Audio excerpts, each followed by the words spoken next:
ہم وہی کہیں گے جو ہمارا دین ہم کو بتاتا ہے، عمل کرو تو تمہارا بھلا ہے۔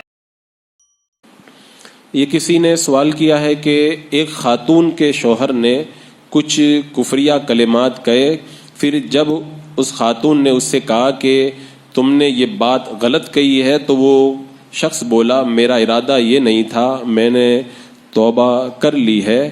تو اب سوال یہ ہے کہ کیا اس سے نکاح پہ کوئی فرق پڑے گا؟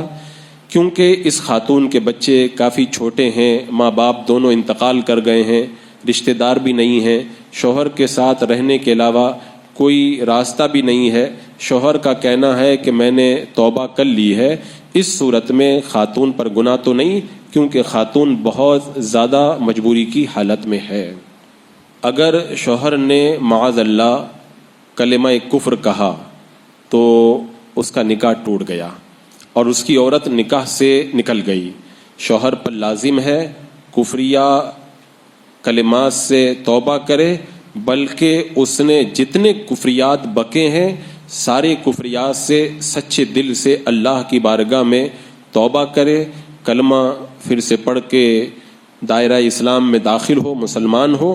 اب اگر یہ عورت اس سے راضی ہے تو دوبارہ اس عورت سے نکاح کر سکتا ہے، یعنی یہ دونوں مرد اور عورت، دو مسلمان مرد یا ایک مرد اور دو عورتوں کی موجودگی میں ان دونوں کی گواہی میں ایجاب و قبول کریں، یعنی ایک کہے کہ میں نے تجھ سے نکاح کیا اتنے مہر کے بدلے میں، اور بیوی اس کے جواب میں کہے کہ میں نے اس نکاح کو قبول کیا۔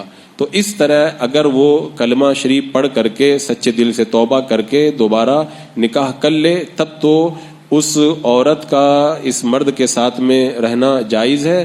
اگر شوہر تجدید ایمان اور تجدید نکاح نہ کرے تو بیوی کا اس کے ساتھ میں رہنا جائز نہیں ہے، اگر رہے گی تو حرام کاری ہوگی، دونوں گنہگار ہوں گے۔ لہذا شوہر توبہ کر کے تجدید ایمان اور تجدید نکاح کرے، اس کے بعد ہی میں دونوں کا ساتھ میں رہنا جائز ہے۔ واللہ تعالی اعلم۔